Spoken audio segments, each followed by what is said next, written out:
दोस्तों, मैं हूं विजय कुमार शर्मा। इलेक्ट्रो ज्ञान चैनल में आपका स्वागत है। दोस्तों, आज का वीडियो बहुत ही इंफॉर्मेटिव होने वाला है। तो जो मेरे वीडियो में नए हैं या मेरे चैनल पर नए हैं, प्लीज़ वीडियो में लास्ट तक बने रहें। तो आज का हमारा वीडियो का टॉपिक है कि इलेक्ट्रिकल जो ड्राइंग होती है, कंट्रोल सर्किट जो ड्राइंग होती है, उसको हम कैसे रीड करते हैं। तो आज की वीडियो में हम इसी को देखेंगे कि रीडिंग ड्राइंग की हमें कैसे करनी चाहिए। तो ज़्यादा समय न लेते हो, आइए हम वीडियो को शुरू करते हैं। तो जैसा कि मेरे पास एक ड्राइंग है, ये एक कंट्रोल सर्किट ड्राइंग है। और अगर मैं यहाँ आपको दिखाऊं तो एक पैनल है MCC2, इसका ये DOL फीडर की ड्राइंग है, कंट्रोल सर्किट ड्राइंग। तो सबसे पहले तो हमें ड्राइंग के बारे में पता होना चाहिए कि ड्राइंग को हमें पहचानना कैसे है। तो इसमें अगर आप देखेंगे कि यहाँ पर ये जो आप देख रहे हैं, ये तीनों फेज यहाँ दिखा रखे हैं, R, Y, B और न्यूट्रल। और यहाँ से ये वाला जो पोर्शन है, ये इसको हम बोलते हैं पावर सर्किट डायग्राम। और उसके बाद अगर हम इसकी बात करें तो ये वाला जो पूरा जो कंट्रोल सर्किट है, इसको हम कंट्रोल सर्किट ड्राइंग बोलेंगे। और यहाँ पर जो आप देखेंगे तो यहाँ पर ये टीवी का डिटेल लिखा हुआ है, जो टर्मिनल ब्लॉक लगे होते हैं पैनल में, तो उस पर कौन से नंबर्स पे कौन सी वायर कनेक्ट है और वो कहाँ से आ रही है, कोई फीडबैक आ रही है जा रही है, उसकी डिटेल हमें यहाँ से मिलती है। तो सबसे पहले हम यहाँ शुरू करते हैं। यहाँ पर ये तीनों फेज R, Y, B और आप न्यूट्रल देख रहे होंगे। तो यहाँ से तीनों फेज, यहाँ पावर सर्किट पे एक SFU लगा हुआ है, इस SFU पे आए हुए हैं। ये सिंबल SFU लिखा हुआ है, ये यानी स्विच फीज यूनिट कहते हैं इसे। तो खास तौर से ड्राइंग को रीडिंग करने से पहले हमें सिंबल्स का पता होना चाहिए। इसी तरह से जैसे कॉन्टेक्टर को हम K1 से दिखा रखा है, तो ये कॉन्टेक्टर है जिसका ये कॉन्टैक्ट शो कर रखे हैं।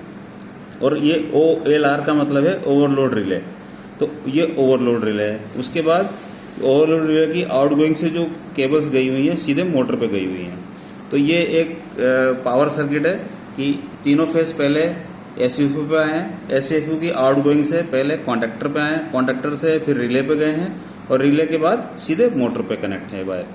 तो ये होता है एक पावर सर्किट। अब हम बात करते हैं कंट्रोल सर्किट की। तो कंट्रोल सर्किट में जैसे कि आप देख रहे होंगे, यहाँ पे लिखा हुआ है 230 volt AC control supply for control bus, यानी कि हर जो MCC पैनल होता है, जो मोटर कंट्रोल सेंटर पैनल होता है, उसमें कंट्रोल बस बार होती है, जहाँ से कि हमें कंट्रोल ट्रांसफार्मर से उसमें सप्लाई आती है, और वो कंट्रोल सप्लाई जो है हमारे कंट्रोल सर्किट में आगे जाती है। तो यहाँ पर हम देखते हैं कि यहाँ पर MCC1 लिखा हुआ है, MCB1, ये 4 एम्पीयर का सिंगल पोल MCB है, और ये न्यूट्रल लिंक है। तो ये हमारा सर्किट जो है 230 वोल्ट का कंट्रोल सर्किट है। तो ये फेज हमारा यहाँ से आकर, अब यहाँ पर ये एक टीवी है। अब टीवी X2 में 1 और 4, 3 और 4, यहाँ पर अगर हम देखेंगे टीवी X2 कहाँ पर है, ये है। तो टीवी X2 में जो 3 और 4 जो है, यहाँ पर लिखा हुआ है फॉर एनी फ्यूचर इंटरलॉक, यानी कि इसको किसी इंटरलॉकिंग में भी यूज़ करेंगे। अगर इंटरलॉकिंग में यूज़ नहीं करना है तो यहाँ आप देखेंगे पैनल में एक लूप लगा होगा। अब आगे चलते हैं। तो ये जो फेज़ है, इस X2 टर्मिनल से होता हुआ SFU, अब यहाँ पर लिखा हुआ है SFU का एक NO का सिंबल बना हुआ है, यानी कि ये SFU का NO कॉन्टैक्ट है, एक्सिलरी कॉन्टैक्ट है, उसको यूज़ किया हुआ है। उसके बाद ये सप्लाई ओवरलोड पर आई है। ओवरलोड में जो NC पॉइंट होता है, जैसे कि आप यहाँ पे थोड़ा सा जूम करके देखें तो 95, 96 लिखा हुआ है, तो ये एक NC को यूज़ किया हुआ है। उसके बाद ये सप्लाई, अब ये PB का मतलब क्या है, पुश बटन। अब ये पुश बटन के NC कॉन्टैक्ट पे गया हुआ है, ये स्टॉप पुश बटन है। उसके बाद SS1, ये एक सेलेक्टर स्विच है। अब ये सेलेक्टर स्विच में एक ये ऑटो का पॉइंट है और एक ये मैनुअल का पॉइंट है, कि अगर हमें इस मोटर को ऑटो में चलाना है तो ऑटो में जैसे DCS या एस्काडा लगा होता है, तो ये कमांड हमारी एस्काडा या DCS के थ्रू आगे जाएगी। और अगर मैनुअल में करना है तो हम इस सेलेक्टर को इधर सेलेक्ट मैनुअल की तरफ कर देंगे। तो फिर जो फील्ड में हमारे पास, जैसे यहाँ पर देखेंगे लोकल स्टार्ट लिखा हुआ है और लोकल स्टॉप, ये पुश बटन दोनों फील्ड में लगे होंगे। तो यहाँ से हम मोटर को चला और बंद कर सकते हैं।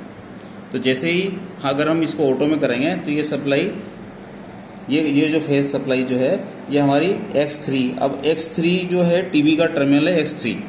अब X3 टीवी में हमें देखना है 1 और 2, तो X3 में ये 1 और 2 है। यहाँ लिखा हुआ है स्टार्ट कमांड फ्रॉम PLC। यानी कि इस मोटर को स्टार्ट कमांड पीएलसी के थ्रू आएगी। तो 1 नंबर जो वायर है, 1 नंबर से ये पीएलसी में जा रही है सप्लाई या एस्काडा में, और 2 नंबर से रिटर्न वापस आ रही है। तो 2 नंबर से जो सप्लाई यहाँ से 1 नंबर से गई और 2 नंबर पर आई है।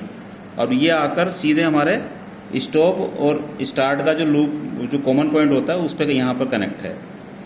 अब हम इसको ऑपरेशन करके देखते हैं कि कैसे स्टार्ट होगा।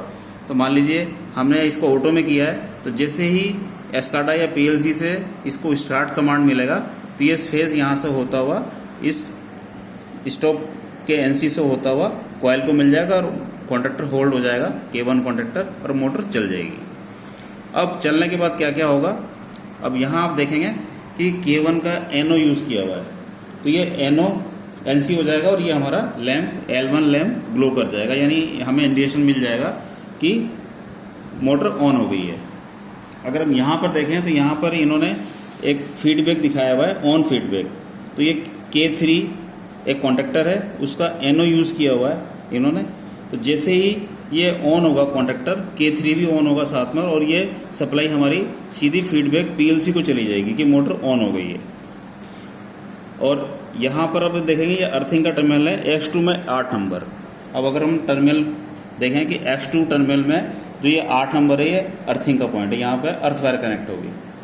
तो ये मेरे को लगता है आपको ऑपरेशन सारा समझ में आ गया होगा। अब मैनुअल भी हम देख लेते हैं। अगर हमें मैनुअल में चलाना है मोटर को, तो हम सेलेक्टर को मैनुअल की तरफ करेंगे और फील्ड में जाकर हम ये स्टार्ट पुश बटन को पुश करेंगे।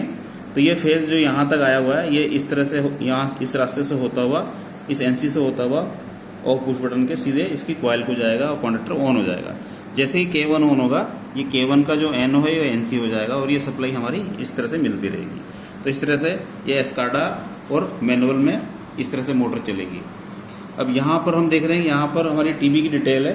तो इसमें 3 तरह की टीबी लगी हुई है, जिसका नंबर है TBX1, TBX2 और TBX3।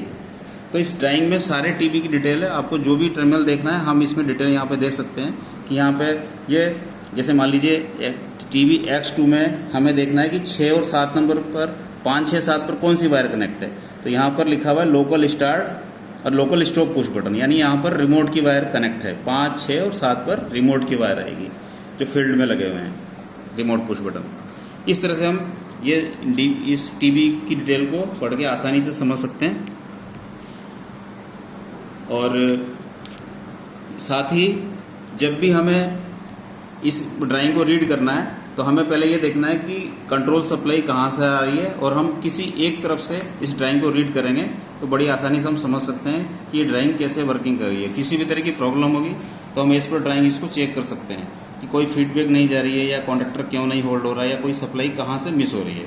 तो इस ड्राइंग को एकदम से तो ये समझ में नहीं आएगी, जितना ज़्यादा आप प्रैक्टिस करेंगे उसके बाद बड़ी आसानी से आप इस ड्राइंग को रीड कर सकते हैं।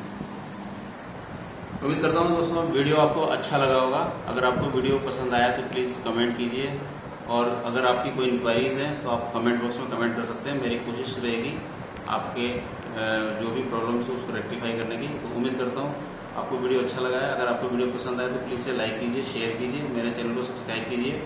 और नेक्स्ट वीडियो में एक star delta control circuit diagram पे बनाने वाला हूँ। तो अगला वीडियो आपको जल्दी ही मिलेगा, जिसमें मैं स्टार डेल्टा जो सर्किट होता है, कंट्रोल सर्किट, उसको कैसे रीड किया जाता है उसके बारे में बताऊँगा। तो मिलते हैं ऐसे किसी इंफॉर्मेटिव वीडियो में, तब तक के लिए नमस्कार।